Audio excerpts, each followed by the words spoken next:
Es una sensación bastante inusual, viajar a tu tierra natal. Pero eso es exactamente lo que me está pasando ahora mismo.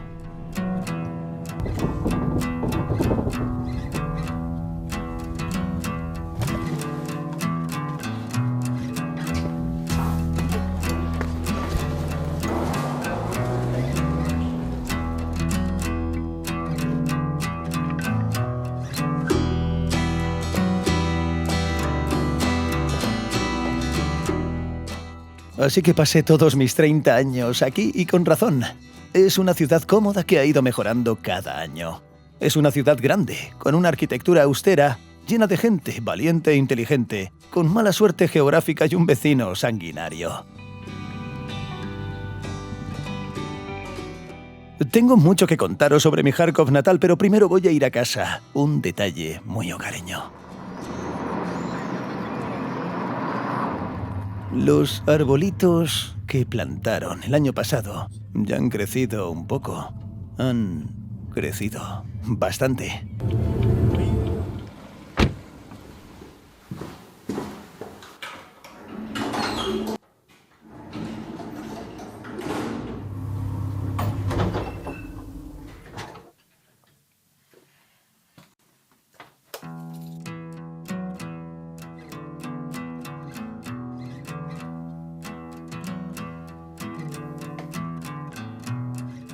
Entonces, ¿qué pienso después de estar fuera de casa durante 4 meses?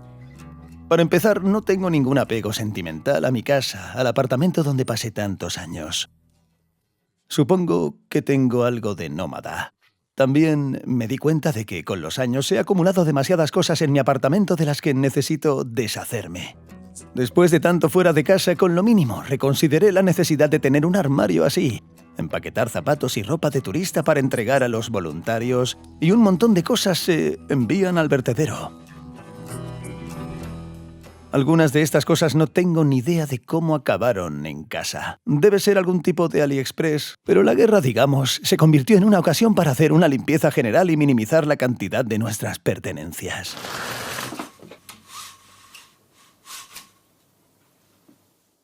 En cuanto a los daños, el apartamento tenía algunas ventanas rotas por las ondas expansivas y fragmentos de proyectiles, algo típico en las casas de los alrededores. Vale, ya que estamos en casa, dejadme que os muestre mi barrio. Este es... Esta enorme zona residencial al noreste de la ciudad comenzó a construirse en la década de 1970 según un proyecto típico de la época. Por eso es un típico reino postsoviético de rascacielos de paneles. En mis vídeos a menudo lo he citado como ejemplo de uno de los tipos de edificios más poco atractivos. Saltívka incluso tiene su propio edificio King Size. Este es un edificio colosal y, en mi opinión, ridículo, de 24 plantas. Desde su construcción a finales de los 70 ha sido durante mucho tiempo el edificio más alto de Járkov. Pero a pesar de su gris hormigón armado, el barrio es bastante cómodo para vivir. Hay infraestructura adecuada, mucha vegetación, parques y campos deportivos. Este, por ejemplo, es uno de mis lugares favoritos en Saltívka. Mirad, el parque urbano, en el microdistrito 602.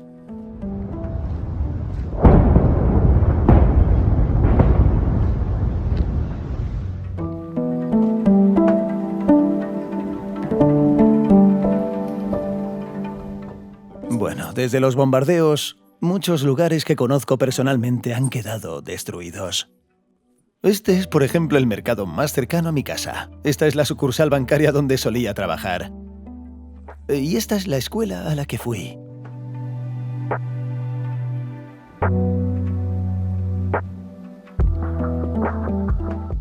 Cuando vi las ruinas de la escuela, no en las noticias sino en persona, lo primero que sentí fue nostalgia, porque a pesar del estado físico de la escuela, ningún misil puede destruir el conocimiento y los recuerdos que dejó. De hecho, fue en este mismo patio de la escuela en 2009. Yo todavía era un estudiante de un 10º grado bastante regordete. En 2009 vi mi último timbre. Puede que me equivoque, claro, pero creo que esos son los monitores de las computadoras con las que trabajaba en la escuela. La mayoría de las asignaturas se impartían en ruso, pero estudiábamos 4 idiomas a la vez: ucraniano, ruso, inglés, que por cierto era el más popular, e incluso un poco de alemán. En la época era considerada una de las mejores escuelas de Saltívka, pero seguro que se construye algo mejor. Espero sinceramente que los padres de los niños no tengan que pagar por esta reparación. Al igual que Saltívka, esta escuela se construyó según un proyecto típico de la época, por lo que el edificio en sí no tiene nada de especial. Pero hay muchos ejemplos de instituciones educativas con un valor arquitectónico mucho mayor en Járkov. Y la más famosa de las que fueron destruidas durante la guerra a gran escala es la Escuela 134. Quizás hayas visto su vídeo de estudiantes bailando su vals de graduación frente a paredes quemadas. Esta escuela fue construida en 1936 y durante la Segunda Guerra Mundial fue utilizada como establo por los alemanes. Aguantó esa guerra, pero a esta no sobrevivió. Cuando los rusos llegaron en vehículos blindados, nuestro ejército los recibió. Los rusos estaban estacionados en esta escuela y nuestro ejército los expulsó. Y la escuela se incendió. Porque hay un suelo de madera, es muy antiguo, de 1936. Todo el barrio está aquí. Ahora los estudiantes pobres no saben a dónde ir ni a qué escuela asistir, porque no hay nada más en este barrio que la escuela 110. Pero sigo pensando que en nuestra era de educación a distancia, este problema tiene solución, a diferencia de otras áreas donde no funcionará. Los hospitales de Járkov han sufrido un duro golpe tanto en términos literales como en términos de carga. En particular el servicio de traumatología en Saltívka, donde yo mismo he visitado repetidamente para tratar fracturas de mi infancia y todo tipo de lesiones deportivas. ¿Cuánto ha aumentado el flujo de personas y la carga de trabajo de los médicos durante las hostilidades? La naturaleza de la carga ha cambiado. Antes todo era sistemático e incluso se podían ingresar muchos pacientes, incluso 50 pacientes en un día. Pero se ingresaban proporcionalmente. En aquellos tiempos solo ingresaba un pequeño número de pacientes a la vez. De hecho, esta es la naturaleza habitual de las lesiones. Había heridas de combate, heridas de metralla, heridas de bala. Vimos lesiones terribles como cuando una persona pierde la cara o la mitad de la cabeza. Esto es realmente aterrador. Los cirujanos son personas con nervios de acero. Ya están acostumbrados a ver la carnicería humana y la sangre porque la ven a diario entre las paredes de sus hospitales, pero ahora los ciudadanos de a pie tienen que verlo en sus propios patios. En mi casa murieron personas. Las asesinaron. Y aquí encontré a las ancianas que fueron en busca de ayuda humanitaria, de panes, y por ellas recogí estos fragmentos. No los hice para venderlos, sino como un recuerdo.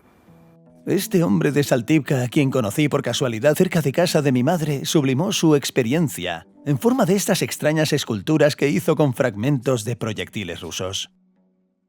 Y por desgracia en Saltívka hay más materia prima para su obra de la que nos gustaría, sobre todo en su famosa zona norte.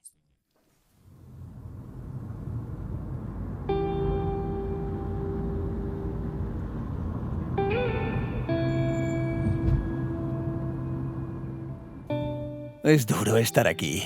No con tus amigos que te invitaron a jugar al baloncesto, sino con periodistas y videógrafos extranjeros que vinieron a documentar el estado de la zona más afectada de mi ciudad.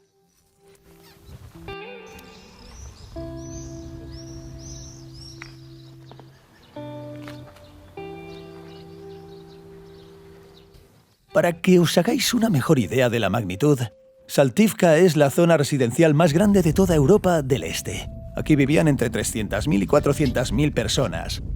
Saltívka Norte es como un distrito de un pueblo pequeño. Es un barrio dentro de otro barrio. Y en el mediodía que pasamos aquí no vi ni un solo edificio en pie. Desde entradas completamente quemadas hasta ruinas indescriptiblemente espeluznantes que alguna vez fueron la casa de alguien.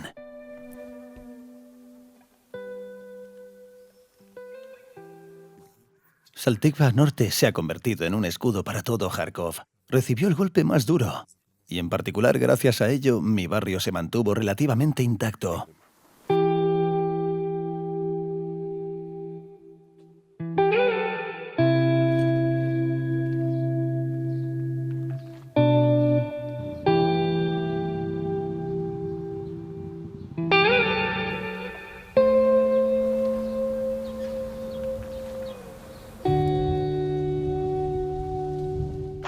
Miras a tu alrededor y ves paneles quemados y destruidos por todas partes. Algunos simplemente se derrumbaron. Cráteres de proyectiles por todas partes. Por ejemplo, este llegó y están almacenando basura en él. Nos advirtieron que había más que solo cráteres y casquillos de proyectiles. Podría haber mucha munición sin detonar. Así que hay que tener mucho cuidado y mirar siempre debajo de los pies. Además, debido a los constantes bombardeos, las compañías eléctricas no siempre tienen tiempo para restablecer las comunicaciones una y otra vez. Desafortunadamente, esta es una imagen familiar de las ciudades ucranianas que se han enfrentado a la agresión rusa. Mucha de la gente que conocimos vino simplemente para evaluar los daños, limpiar y sacar algunas cosas de sus apartamentos. Quienes tuvieron la oportunidad se refugiaron en otras ciudades o distritos más alejados de Kharkov desde los primeros días. Quienes no tuvieron la oportunidad pasaron semanas y meses escondidos en sótanos y estaciones de metro de Kharkov.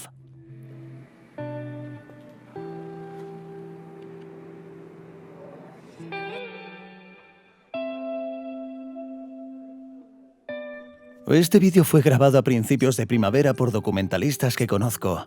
Esta es la estación de metro más cercana a mi casa y se convirtió en el refugio antiaéreo más grande de todo Kharkov. La gente sigue viviendo en el metro, pero los trenes ya han reanudado su actividad y cuando llegué a Kharkov la línea Saltivska solo llegaba hasta la parada del académico Barbasov. Aquí hay un mercado gigante del mismo nombre que también fue incendiado y parcialmente incendiado.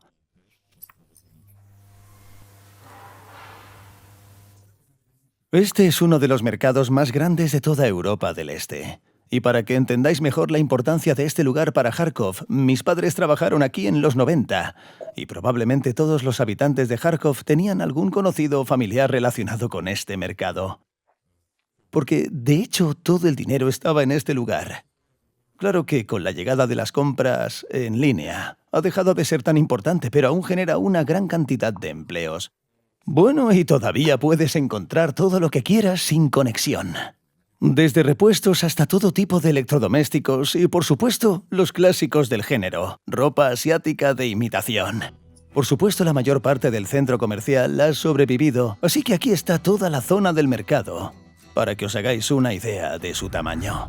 Tiene el tamaño de un buen barrio de Saltiv y se ve claramente desde el satélite.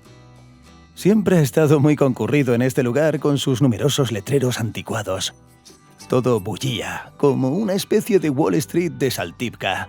Gente de toda Ucrania e incluso del extranjero venía aquí a comprar. Y el hecho de que esté tan devastado ahora supone un duro golpe para la economía de la ciudad. Pero está claro que los empleos en Kharkov no se limitan a los mercados en sí. Esta es una ciudad de casi 2 millones de habitantes con una gran variedad de sectores de actividad. Hay centros comerciales, fábricas y muchas obras de construcción. Y todo esto está ahora paralizado o prácticamente paralizado.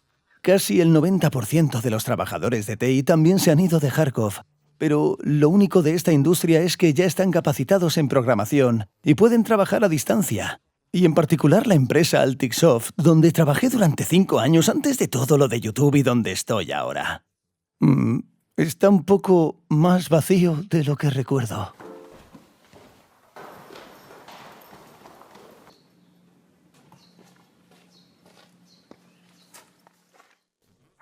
Una de las cosas que más me gustan de mi barrio es que, junto a mi casa, está este bosque, donde solía correr a menudo, y el embalse donde íbamos a hacer wake surf.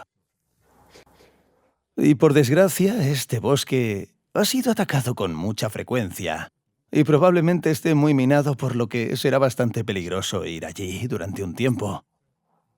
Y este problema no solo afecta a este bosque en particular, sino también a una gran cantidad de bosques y parques diferentes en toda Ucrania. Así que no tengo intención de ir al bosque. Pero no me negaré el placer de ir a disfrutar del atardecer.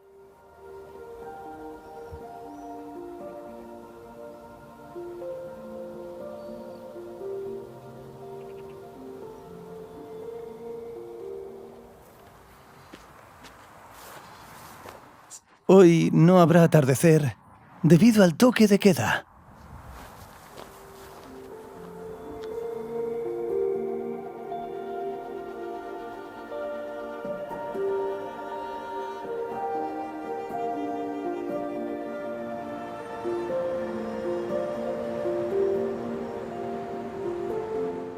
Debido a la salida masiva de los residentes de Kharkov y a la introducción de un sistema de camuflaje ligero, seguramente ya no se verán esas luces de la ciudad por la noche. Como resultado, el nivel de contaminación lumínica ha disminuido significativamente. Y por primera vez en mi vida vi estrellas así sobre mi ciudad, como si no estuviéramos en una metrópoli, sino en algún lugar de los Cárpatos.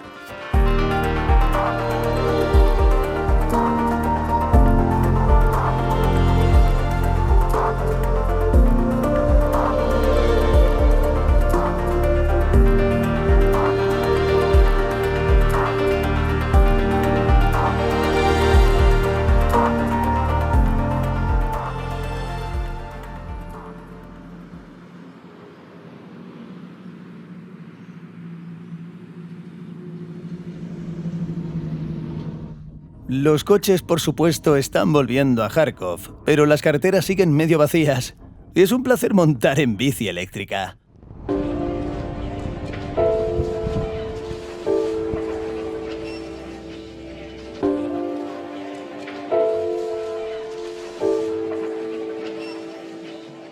Claro que no me gustaría conducir por parques y calles vacías en este contexto y a este precio.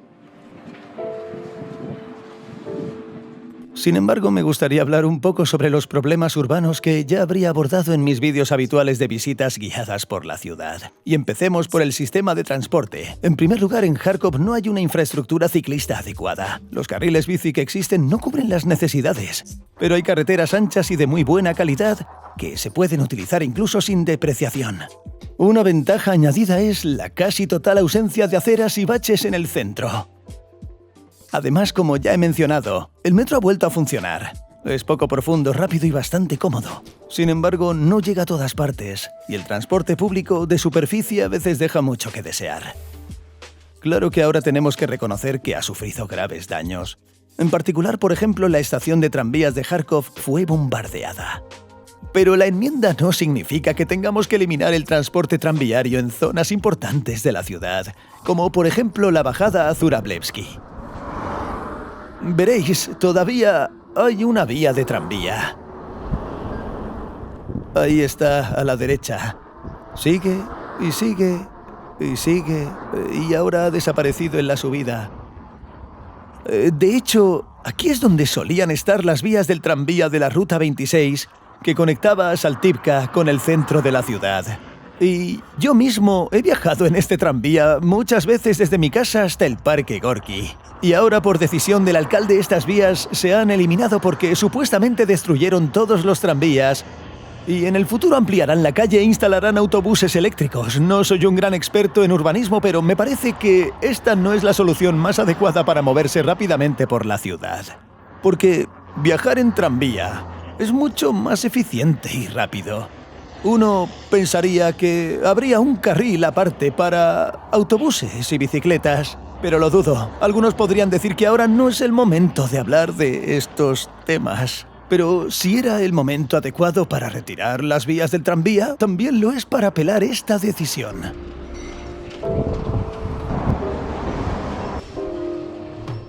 Probablemente este sea el peor momento para hablar de tus restaurantes o locales de comida rápida favoritos en Kharkov. Pero a pesar de que la mayoría de las fachadas de los establecimientos tienen este aspecto, hablemos un poco de ello.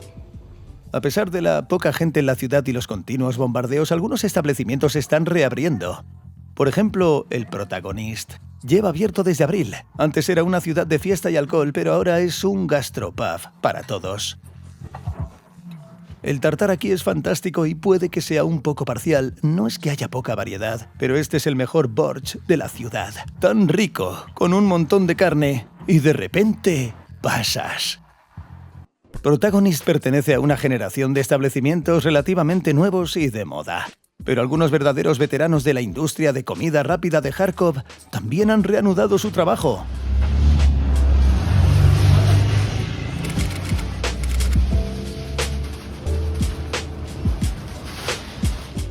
En resumen, el mundo de la pizza es muy diverso. Mucha gente ha oído hablar de la pizza napolitana. Algunos conocen la famosa pizza de Chengdu, con muchísimo queso. Y Kharkov tiene su propio género de pizza. Esta es una pizza del buffet. Es una cosita hecha de masa, mayonesa y queso, un recuerdo imborrable de mi época de estudiante.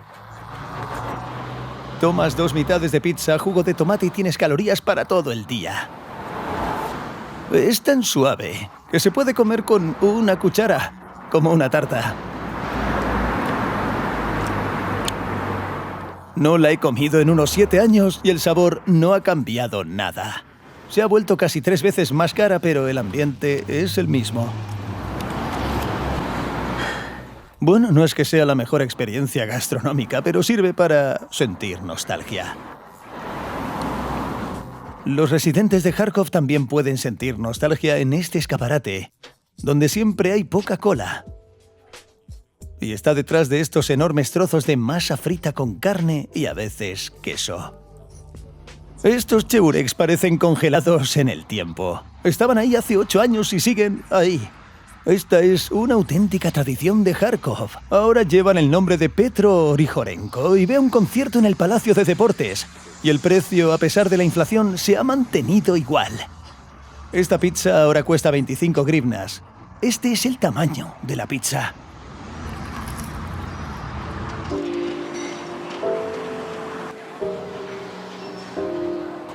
Además de que varias leyendas gastronómicas trabajan en la ciudad, a veces se abren establecimientos desde cero durante la guerra. Por ejemplo, un pequeño restaurante llamado People, que tiene una misión de voluntariado y también sirve comida a sus clientes. Por ejemplo, sirven un borscht muy bueno y una pizza con un nombre muy simbólico.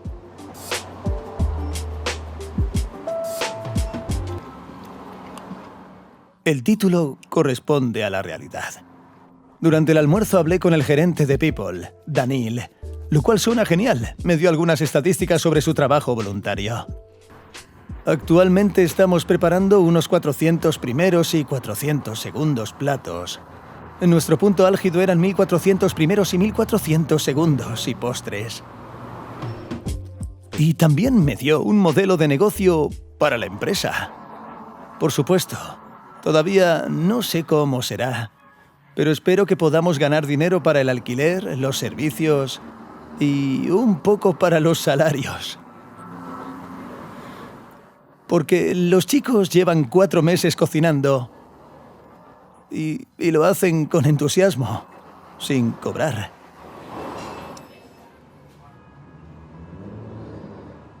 El ambiente en los restaurantes a veces es tan ligero y relajado que no se percibe que se está en una ciudad en primera línea.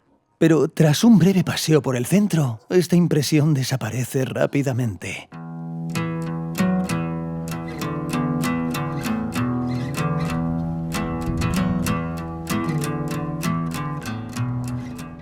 La lista de edificios dañados en el centro de la ciudad es aterradora.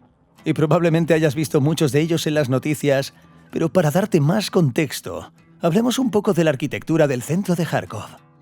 La mayoría de los edificios conocidos por el público se construyeron durante la era soviética. La ciudad era una mezcla de casi todos los estilos de la época. Del constructivismo, su representante más famoso es la Casa de la Industria, el primer rascacielos de hormigón armado de la Unión Soviética. También hay brutalismo, como por ejemplo en la ópera. En mi opinión, este no es el edificio más exitoso, ya que se necesitó 4 veces más tiempo y recursos de lo previsto para su construcción.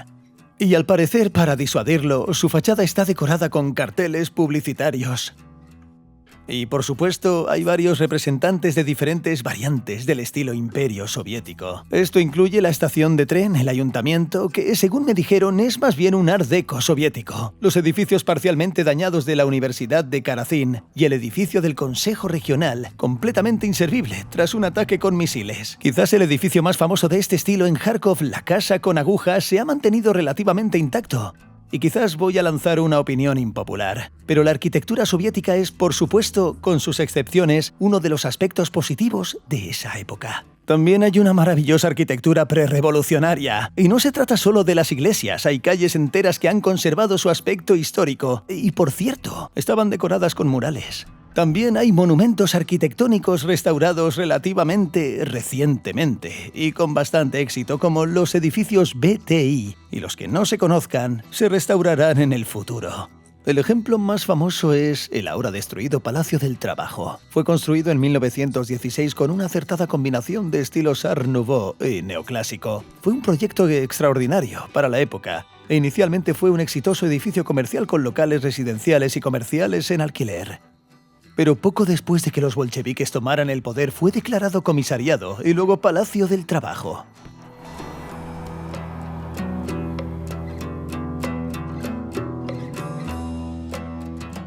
Viajaba con un chico que también jugaba al fútbol americano. El chico estaba jugando y pasamos por delante del Palacio de Trabajo.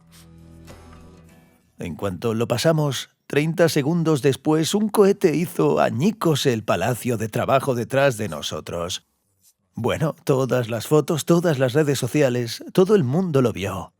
Y mi amigo viajaba grabando un vídeo y dijo: «Mamá, todo está más o menos tranquilo en Kharkov. Todo está bien. Vamos a la estación de tren del sur». Y estaba soltando el dedo cuando cayó el cohete.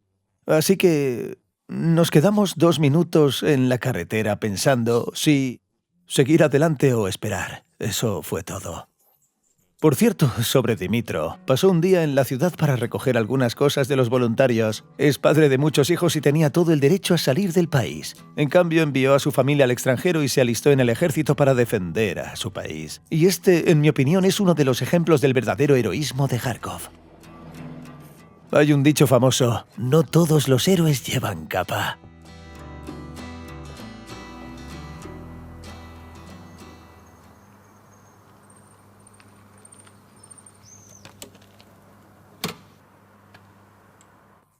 Y en nuestros tiempos, quizás sea relevante, no todos los héroes visten el uniforme de las Fuerzas Armadas de Ucrania. Y ahora me gustaría hablar un poco sobre por qué Kharkov es una ciudad heroica y sobre los ciudadanos que lo demuestran con su ejemplo. Y hablaremos de esos héroes que se ponen sus uniformes y van a trabajar, y ya hemos visto a algunos de ellos en este vídeo.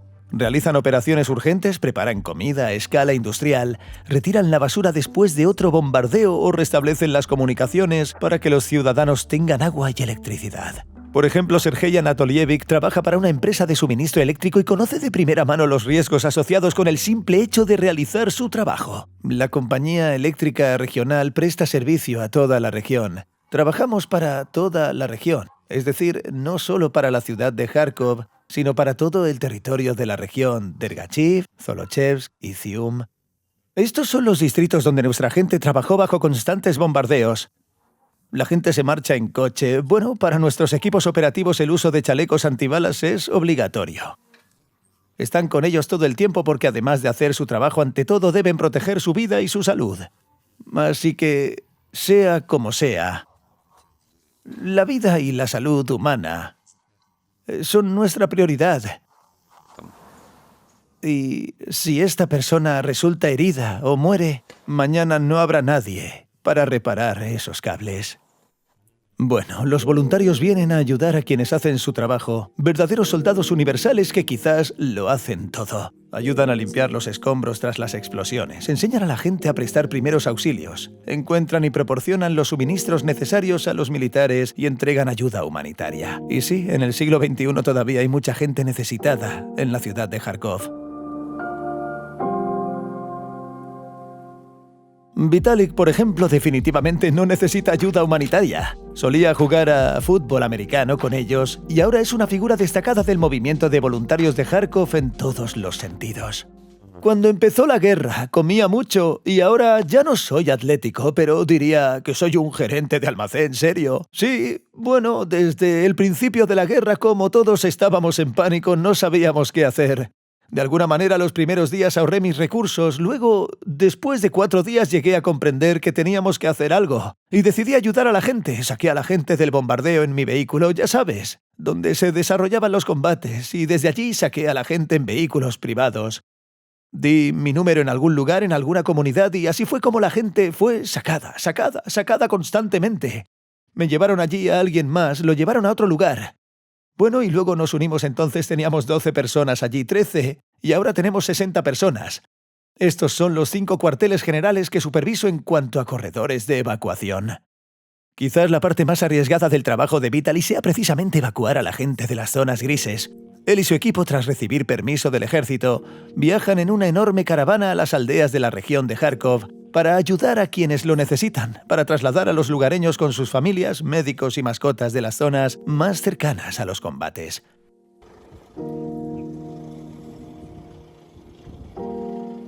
Muchos extranjeros también participan en el movimiento voluntario, y el más carismático que he conocido es Sean. Nos conocimos cuando acompañaba a periodistas al norte de Saltivka y resultó ser un hombre extremadamente positivo que, tras enterarse de la guerra en Ucrania, vino aquí desde Estados Unidos. Vi en las noticias que la guerra había comenzado y pensé que tenía que hacer algo. Me di cuenta de que podía ayudar y ahora Europa y América están empezando a olvidarse poco a poco de la guerra. Por eso es importante que la gente se ofrezca como voluntaria. Tiene poco más de 30 años. Ha trabajado toda su vida en estaciones de servicio en Estados Unidos para Mercedes y Porsche.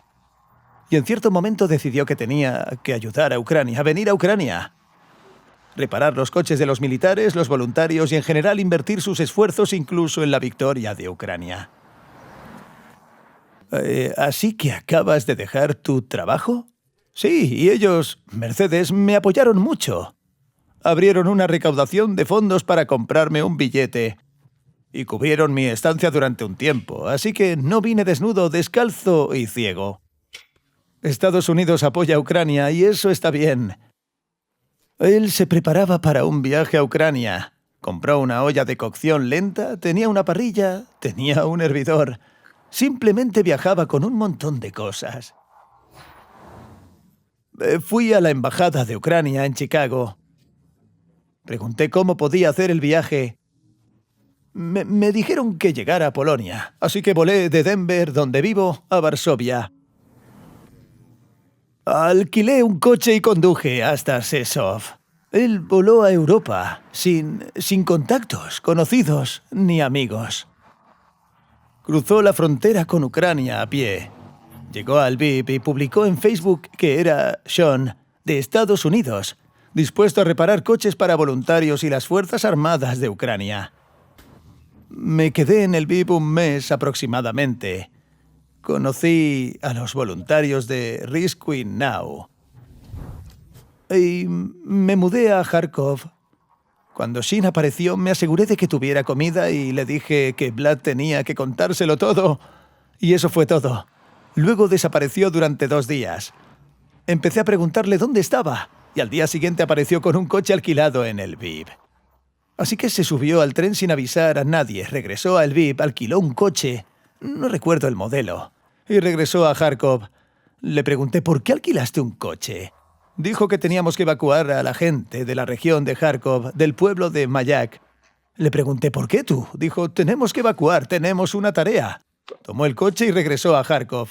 Le pregunté, ¿cuántas personas hay? Respondió que eran 7. Le pregunté, ¿tienes coche? ¿Por qué lo llevaste? Dijo, bueno, tuve que llevarme un coche. Evacuamos a esa gente del pueblo de Mayak y él fue a recoger el coche. Hay un problema que resolver. Le digo, bueno, tenemos coches aquí, mira cuántos hay. Pues te daría uno. Me dice, no lo sabía, había una tarea que tenía que hacer. Aparte de ese incidente gracioso, Sean ha sido de gran ayuda, ayudando en todo lo que puede, incluso en su campo principal. Está decidido a quedarse en Ucrania hasta el final de la guerra. Me dice, estaré contigo todo el tiempo que sea necesario hasta que llegue la victoria. Bueno, Misha es un emprendedor de Kharkov, que junto con sus amigos ha creado una fundación de voluntarios que ahora emplea a más de 200 personas y también se especializa en evacuaciones y ayuda humanitaria. El valor que queremos brindar ahora y que brindamos a nuestros clientes, voluntarios y personas que rescatamos, lo pudimos formular en restaurar la dignidad. Creo que esto es muy importante. ¿Qué significa eso? Restaurar la dignidad puede tener un significado diferente para cada persona. Restaurar la dignidad de alguien significa darle la oportunidad de ayudar a otros como voluntario. Para algunos significa recuperar su trabajo favorito y ayudarlos a encontrarlo. Para otros significa recuperar su vivienda. Para otros significa volver a una vejez digna con una cama limpia y suficiente comida. Si intentamos usar ese valor, restaurar la dignidad, En todos nuestros asuntos, en los asuntos de la Fundación, nos da la oportunidad de pensar en algo más que simplemente salvar a las personas y darles comida. Sin embargo, en los primeros meses de la invasión ni siquiera los propios voluntarios consideraban esos lujos como condiciones dignas. Este es el interior del sótano donde se ubicó su primer cuartel general. Déjame enseñarte mi habitación. Venga.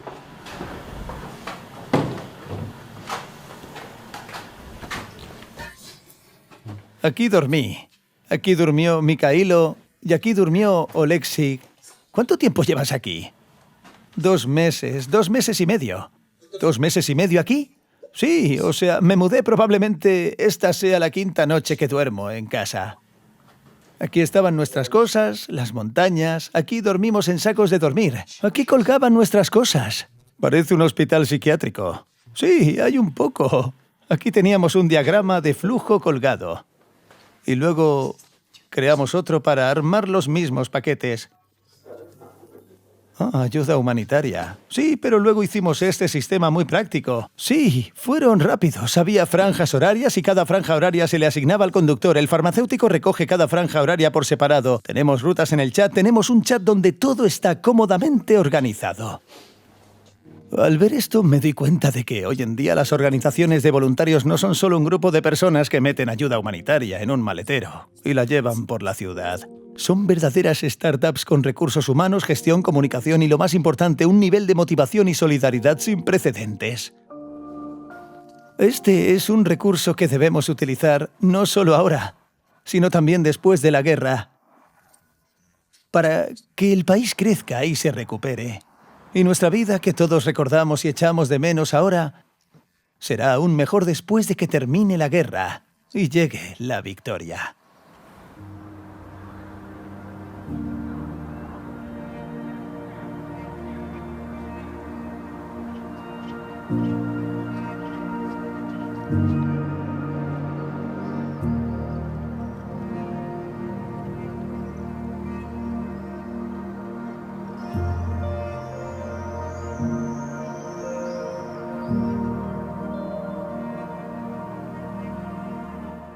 Al principio dije que no siento ningún gran sentimentalismo por mi hogar. Y supongo que lo mismo aplica a la ciudad. Es como un buen amigo de la infancia. Crecimos juntos. No siempre estuvimos de acuerdo, pero siempre nos alegra vernos en cualquier circunstancia.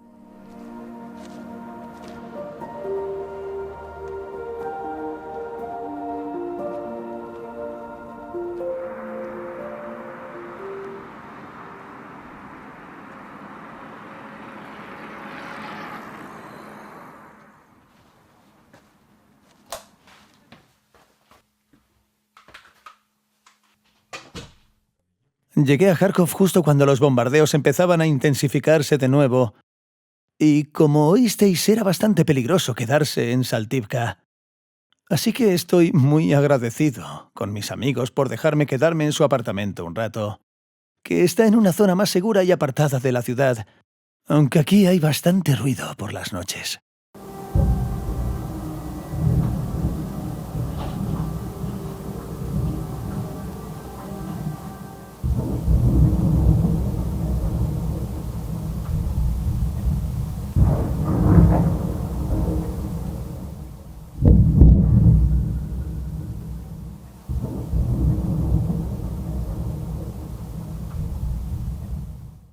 Y Saltivka, por supuesto, es doloroso de ver.